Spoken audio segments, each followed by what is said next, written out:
Okay, morning everybody. I'm a passionate EEG and anesthesia advocate. So if someone says to me, can you do a small talk on EEG? I don't have to be asked twice. And then when Louis was chatting to me this morning about if we could do it, I thought what we'll do, and I think will tie quite nicely in with the fact that we've done a TCI workshop.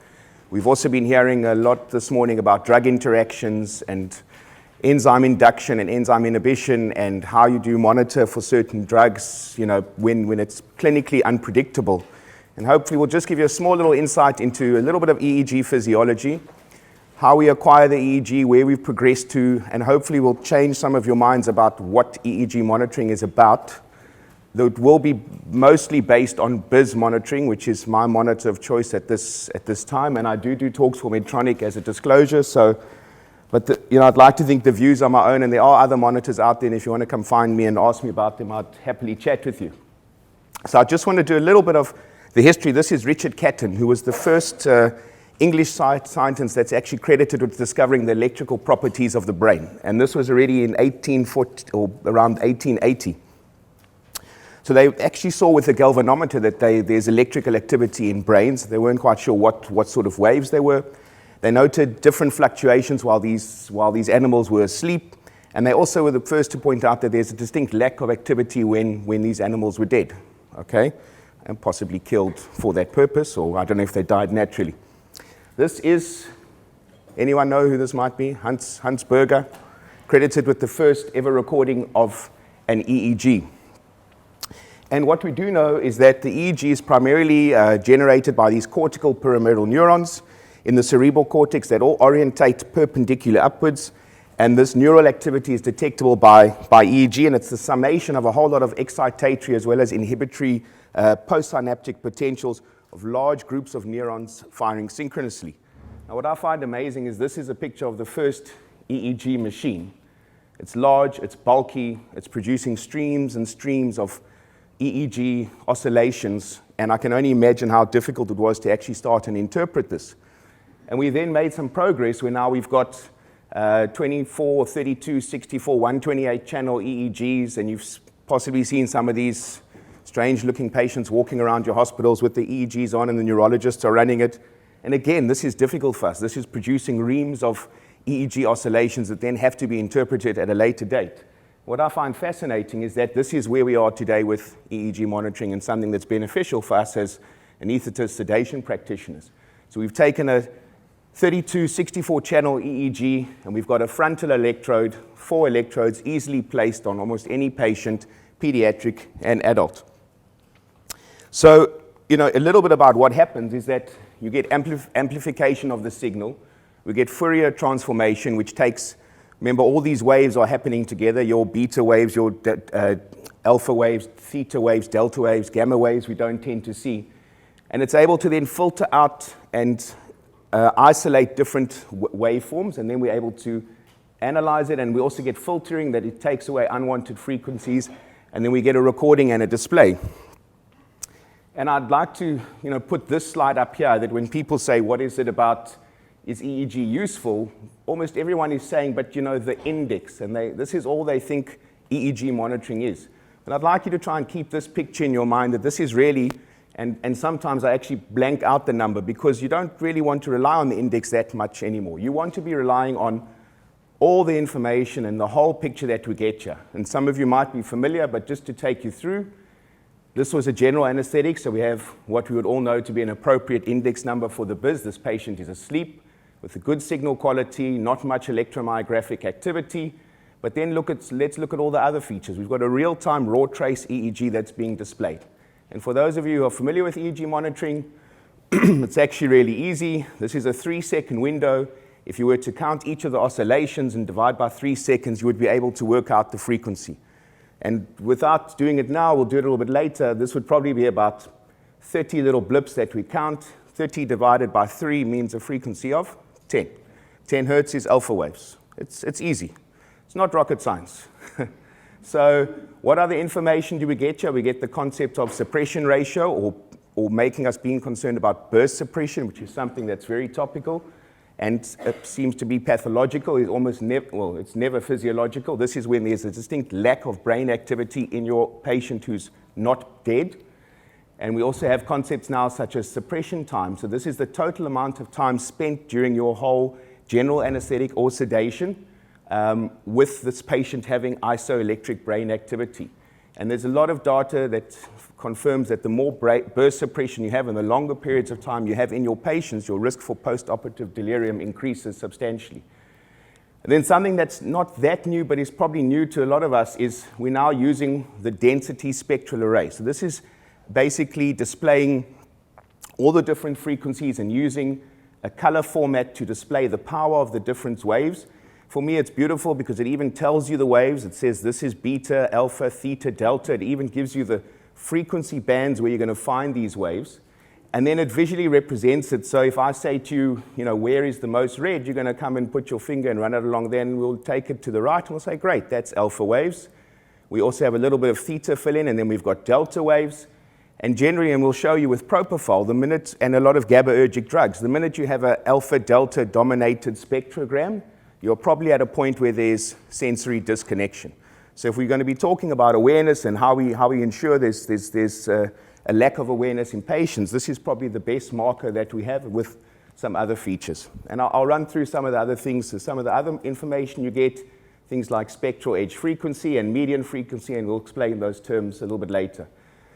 And just to show you as well, here is my index that went along. This was a patient being induced, so we all know that they probably started near 100, dropped down into an area where I was sort of quite happy with, and then we're running them along somewhere between 50 and 60. But there are problems with the index, and that's why I want you to keep this picture and know that we're trying to take the focus away from this. So just to show you then what a real-time EEG will look like, and again, if you were to take and count these waves, I would suggest you would probably get about 30. What we're seeing here are alpha waves in a patient. I've got no burst suppression, which I'm really happy about, and I've hidden that number from you. If I were to ask you to guess, anyone want to shout out a number? Hey? So what we can't see clearly here are the delta waves, which is this slow wave. I'll show you a bit better picture. This line is quite flat. If I go back and show you again. So you're not seeing, delta is the slow wave oscillating across here. It's got 0 to 4 hertz. So we're just seeing the alpha waves, and that's because of a problem with the filter. But this is alpha waves that we're seeing. We're not seeing beta waves. So for me, this patient is asleep. So the BIS number will be 45. See, it's easy, hey? It's not difficult. And they've shown in studies, if you take 1 week, 10 days, and start doing this, you will be guessing the BIS index number from looking at the raw EEG trace. So the upskilling is very easy. Just some of the other concepts we want to get across to you, and I think, often you ask, but shouldn't we be monitoring the whole brain? This is just a frontal cortex that we're monitoring. There are problems with that. Some of the nice things that you can see, and that we see in theater and when we're sedating patients as well, is you get what's called the posterior dominant rhythm. And this is really an alpha frequency type rhythm that's seen mostly in the posterior occipital cortex, but you will see it in patients not as prominent, but in the frontal area. And this is typical when your patients are relaxed. It's called relaxed wakefulness. If you ask them just to close your eyes and relax, and you'll see that a lot of the beta activity will reduce, and you'll see this posterior dominant rhythm displaying on your monitors. And what's really happening is they are closing their eyes, they are shutting off any visual input to the visual cortex. And as soon as they open their eyes, you get this flurry of activity again, that visual cortex is being stimulated. And the other thing that makes EEG monitoring, sort of perfect in our scenarios as anesthetists and sedation practitioners is that under anesthesia, you get what we call anteriorization of the EEG. You get the power and the intensity of all these EEG oscillations moving from the occiput to the frontal cortex. And this is shown very clearly here. Again, they're using that sort of density spectral array to show you the power, and you can see that this is awake. Lots of power, lots of red in the occiput. There's loss of consciousness. That's already reducing. Now you're getting sort of yellow. Once you are unconscious, all that intensity of EEG activity is in the front. And that's my answer when people say, but shouldn't we monitor the whole brain? Well, it's difficult. It's invasive. You need lots of electrodes. It's complex.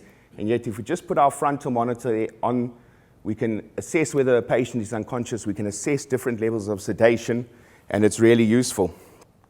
So we said that's the color density spectral array. It's just a simplified way that you've got color and frequency on the y-axis, as we showed you there, and then you've got over time, which is your x-axis. And you'll often hear us talking about this as a spectrogram as well, and a spectrogram is really a visual representation of a spectrum, and that's why we are interchanging those terms. So again, I want to just point out this is a typical spectrogram that you might see in a patient who is asleep. We'll discuss a little bit now. What's really fascinating is we're at the point now where we know distinct mechanisms of different drugs. We can tell you how propofol works. We can tell you what ketamine does. We know it's an NMDA receptor antagonist and what it causes. And with these spectrograms at the moment, and we'll try to do some practical exposure of that, is you can actually tell what drug someone is giving to a patient by looking at your EEG and by looking at these spectrograms. And often people will send me a picture and I'll say, oh, you were giving a Tiva, you were doing propofol, you were doing volatile, you gave ketamine at this point, oh, did you give midazolam here? So we're really at a point where you can recognize distinctive drug signatures and also from that, knowing that when we get that alpha-delta dominant pattern, we are probably reaching a point of sensory disconnection, and that's really what we want from our patients. This is essentially where I switched off. So we see the waves disappearing, and you're going to sort of progress from having lots of delta waves and alpha waves and slowly move up through non-spindle waves and back into your beta wave activity. And one thing that's also quite nice is you can almost get an idea of age of patients as well. So this EEG spectrogram gives us really a window into brain health, and I think that's where the focus needs to be. So even in this patient who was asleep, there's still beta activity going on, and I'm going to show you some spectrograms of young pediatric patients. You'll be fascinated, well, I certainly was, at how active these brains still are, even whilst under anesthesia or sedation. So if there's one article you want to read, these are some of the leading experts in EEG interpretation, Patrick Purdon and Emery Brown. And this is from anesthesiology. It's freely available on the internet. And this is clinical electroencephalography for anesthetists or anesthesiologists. Do not ask about part 2. There is still no part 2. Okay? But this runs through some of the stuff I'm going to tell you now. How do the drugs work? Knowing how the drugs work, and therefore what to expect to see on your EEG. And this is important because especially in this field, we're talking about mixing lots of different drugs. And I think a lot of the time people said, oh, well, you can't use an EEG if you're giving ketamine. And you can't do this. When you understand what ketamine is going to do versus propofol versus dexmedetomidine, you realize that your EEG will show you a balance of all these different drugs. And depending on which drug you are relying on the most, that's what you're going to see. Okay? So this is a fantastic article. It's a little bit dry, but they do have pictures for those of us who don't like reading. So it's really well worth going into. And I don't want to spend too much time here because I did want to try and make this as practical and interactive as possible. It goes into, and this is taken from that article, just about how propofol works. And propofol sets up this, what we call pathological oscillation. It causes this interruption of thalamocortical transmission, and it just has this sort of loop going back between the thalamus and the cortex, but it's not able to communicate effectively. And setting up that loop over there is what gives us our alpha range of oscillations we see with propofol, and causing asynchronous and impaired communication between different neurons is what gives us that slow delta wave that we see in the background. Just a little bit about ketamine. Ketamine, as we've mentioned, it's working on NMDA receptors, and it's working in the thalamus, hippocampus, the limbic system. We know it's got good anti-nociceptive effects. But essentially, it blocks the action of inhibitory interneurons on the cortical and the subcortical circuits. And this is why when you give someone ketamine, you're going to see beta waves, okay? It's going to look like this brain is more active. And that's what confuses the BIS or the Massimo said line and the index. So your index will go up, and often people say, you see, there's a paradoxical increase in the index. It should be going down because the patient is probably getting more sedated. But knowing that it produces beta waves, you now understand the monitor or the display of the EEG and the spectrogram is actually visually, correctly representing what the drug is causing.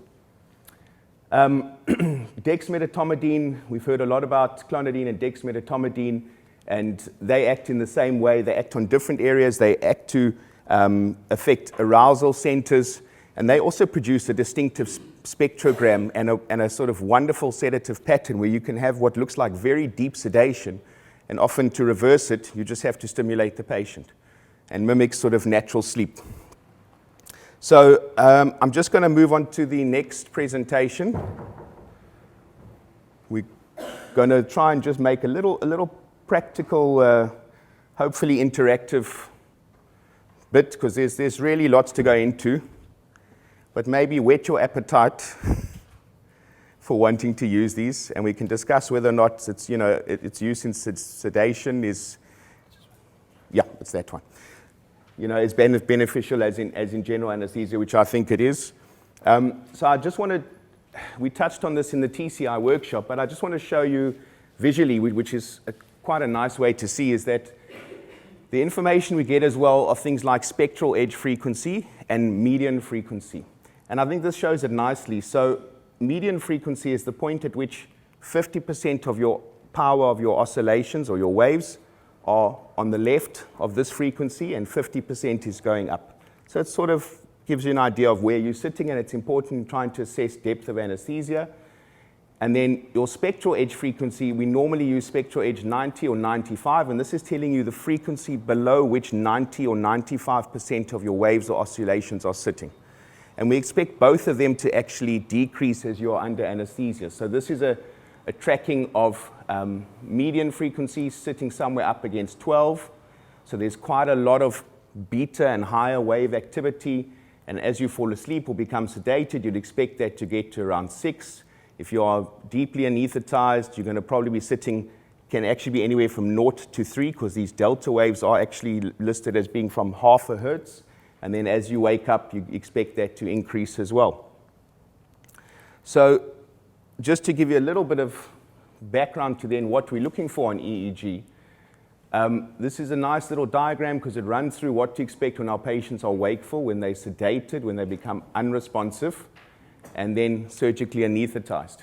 And remember that this is a continuum. As we were saying about, with TCI sedation, if you look at all the assessments and scales of sedation, they all sort of end with GA as their endpoint. So it's not uncommon to be moving between a lightly sedated, deeply sedated, and we can see all these changes and use it to actually titrate our drugs effectively. So what we see in awake patients, we see lots of gamma and beta waves. The gammas they tend to get filtered out by the skull. Not much power in the alpha, theta, and delta. The spectral edge frequency is sitting in the 20s. Your BIS is appropriate, and obviously that would be equivalent to a 0 Mach. Okay, this is an awake patient, and essentially you're seeing small amplitude waves, so their height is quite small. It's a very busy EEG. There are lots of oscillations going across, and we'll try and show you, if you were to count them, you might get 60 waves in that 3-second period, and 60 divided by 3 is 20, and 20 hertz puts it in beta wave category. Okay. As you become sedated, your gamma and beta are decreasing. You're getting bigger, more alpha, theta, and delta. You can see that the spectral edge frequency is coming down. They've put in a lot of the different monitors, so your entropy would be coming down, your BIS would be going into the 70s, and this might be something like 0.4 Mach. And what you can just start to see is that the amplitude, the waves are slowly increasing in size. And what you're also noticing is that instead of being quite flat and running across, you're starting to get the slow undulating wave that you can see, okay? And that is the delta wave that's being exposed. As you become sort of more moderately sedated, you start seeing things like sleep spindles, more predominance of delta and theta. Your beta waves are disappearing. The waves are increasing in size, so the vertical height is increasing. And here, now when you are surgically anesthetized, you've got these beautiful large alpha waves that you're seeing. These are all these oscillations that you've got. Together with, if you were to look, where that wave is moving across, it is moving up and down the screen, and that is typically the slow delta wave that you would see. So I think what's quite nice with this diagram is that it actually explains why we see the changes that we do. And this is talking about neurotransmitter release and how different drugs affect neurotransmitter release. And you can see that with your GABA type of anesthetics. We've got phenobarbital in there, propofol, midazolam, etomidate fits in here as well. There's an absolute reduction in both noradrenaline and acetylcholine. And large proportions, it's talking sort of 80% less. And this accounts for their action on the brain in the EEG picture we see. But if you look at your NMDA type of anesthetics, and this is ketamine and nitrous and xenon as well, possibly magnesium, we actually see an increase in neurotransmitter release of several 100%. And that is typically why you expect to see with nitrous and with ketamine, and if the Russians bring us xenon, we'll use it as well, but you're going to see beta waves increasing on your spectrogram and on your raw EEG.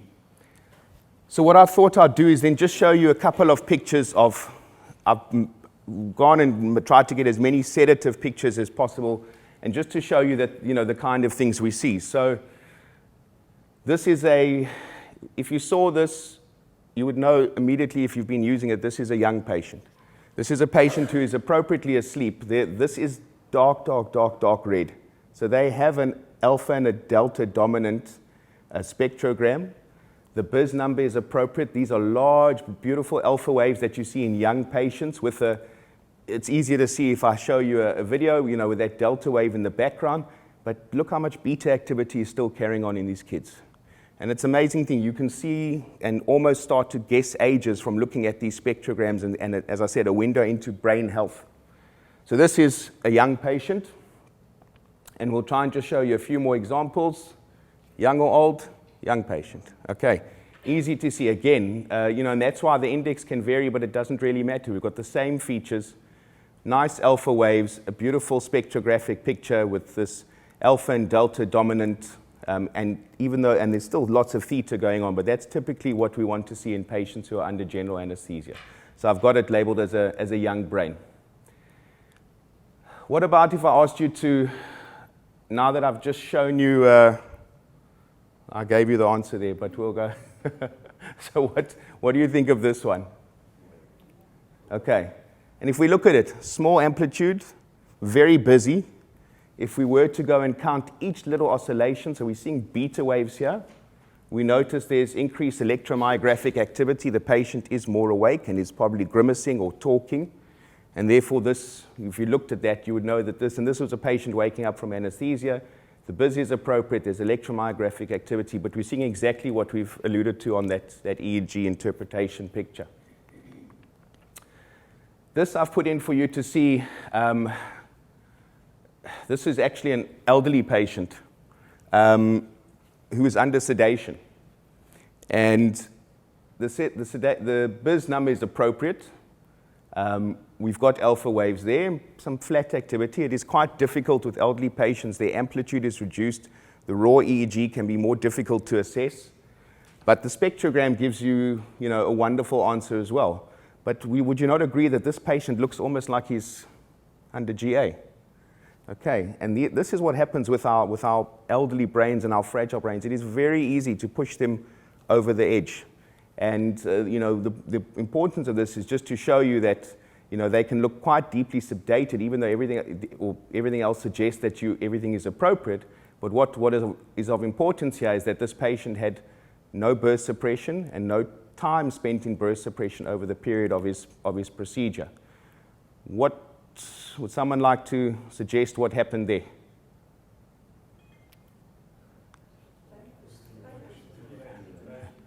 Okay, so it's either going to be he became a little bit light. So you can see he's getting a little bit of activity in the beta range. So this is all now clinically dependent upon the scenario. Beta waves are an indication of nociception, or it can be that your patient is light. And it's one way that we can use. Remember, not all nociceptive responses are cortical, some are spinal cord reflexes, so you might not always see it, but it's another use that we can, if they had just stimulated the patient and we saw this, but the hypnosis seemed appropriate, we would know, okay, this patient requires some analgesia. So this was actually what we would call a beta brain, because we're getting nice preservation of this alpha wave. And in the very frail and elderly brains, when you don't see this nice alpha wave, you should be very concerned about them being at risk of post-operative delirium. And there's nice work to show that very low power in this alpha band is associated with poor preoperative cognition. So we're actually getting a marker for, I'm often testing my elderly patients with a mini-cog test, and we're doing a little bit of a memory test.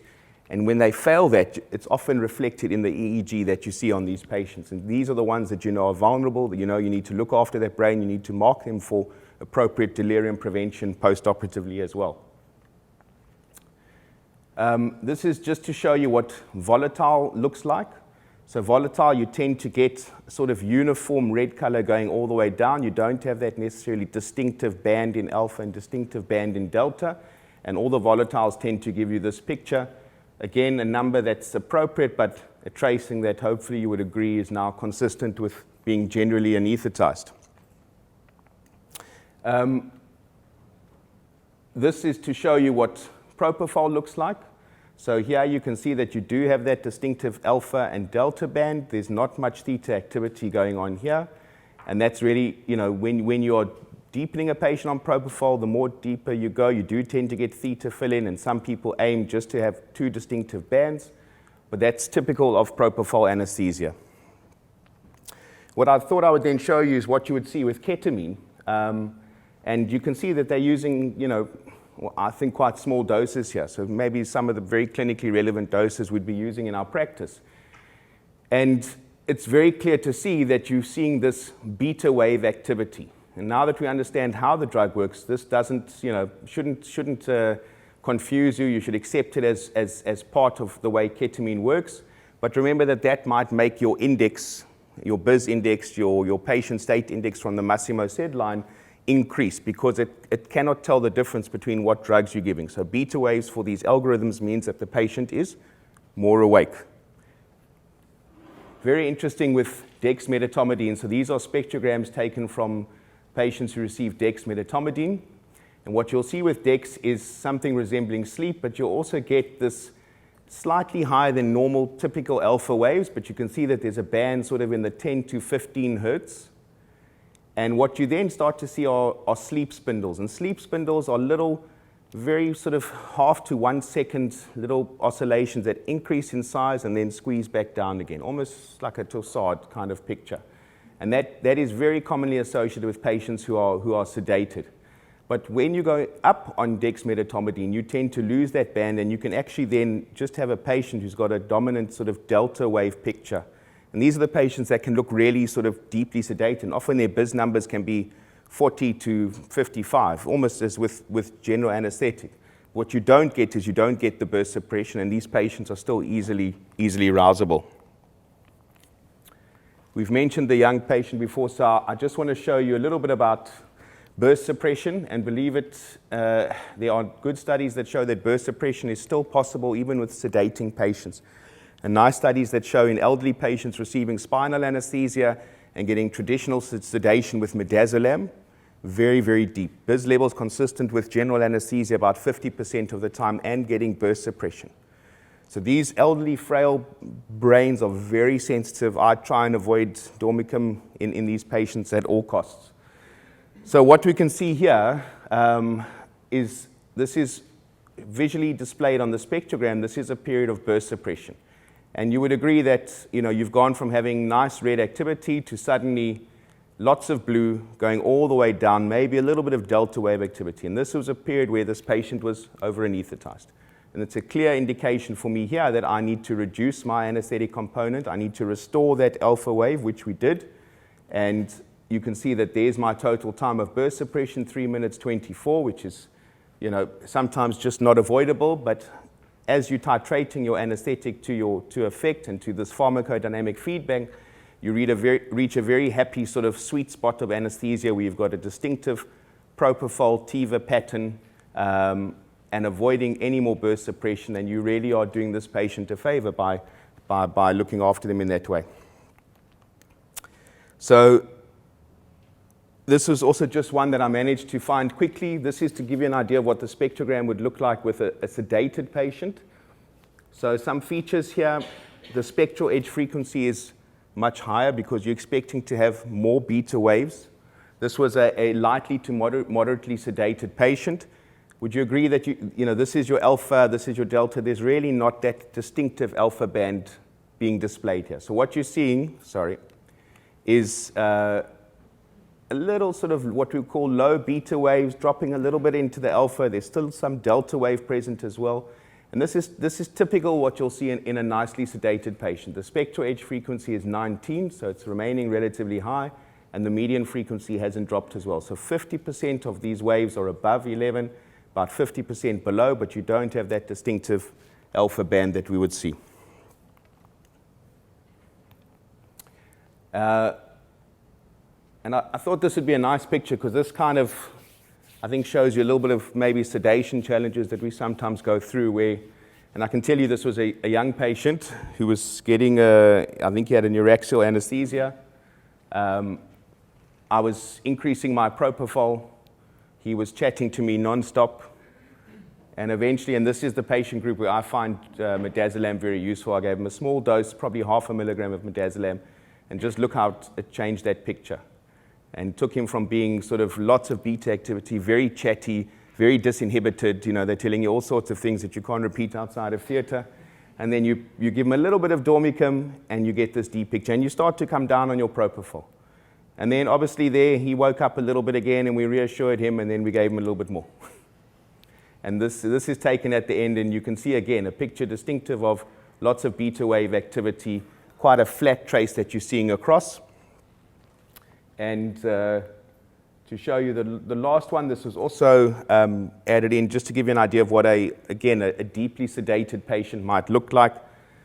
So the clues again are here that your spectral edge frequency tends to remain a little bit higher together with the median frequency. And even though he's got these sort of two distinctive bands, a lot of this band is sitting above your alpha wave frequency. So this would be, and it's in keeping with the BIS number as well. Even the EEG does seem to be tending or trending towards a patient who's under general anesthesia. This is a deeply sedated patient.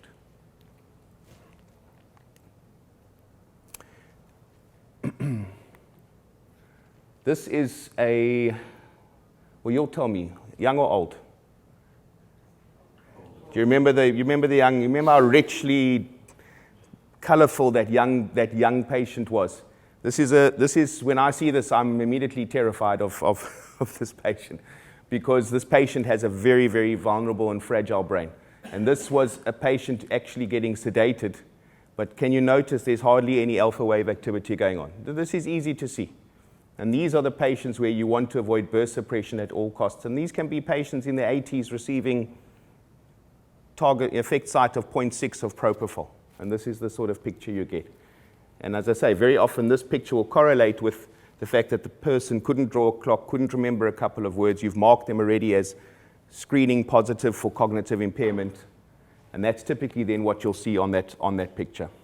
So this is called an elderly, what we would call a low alpha power patient, and someone really to be quite concerned about and to have good follow-up post-operatively, and to get the physicians involved and avoid polypharmacy and all the numerous sort of anti-delirium interventions that are available. Are we okay for time? No? Okay. So we'll bring that to an end. Let me do one more thing, if I can ask you for 1 minute. Very, very last thing, because this is also relevant. When we're talking about emergence delirium in pediatrics, there are wake-up patterns that are actually associated with a higher risk for delirium, and these are in adults. But it's very similar to what we were describing with the pediatric patients, that a rapid wake-up seems to be consistent with a higher risk for emergence delirium. And we see that in adults as well. So what we want in adults is for them to move slowly, and this is why I put it here, from delta and alpha waves to get non-spindle waves, and then to move into beta waves. And in adults who go straight from being deeply asleep, so they've got this pattern, and the next thing you see is beta waves, we see that they are at risk for emergence and agitation as well. So just something that links the two of the patients, and we can actually then predict which of our elderly patients are more at risk for waking up or more at risk for post-operative delirium. So something that I thought was just quite interesting listening to your lecture a little bit earlier. All right, thanks for your time, guys.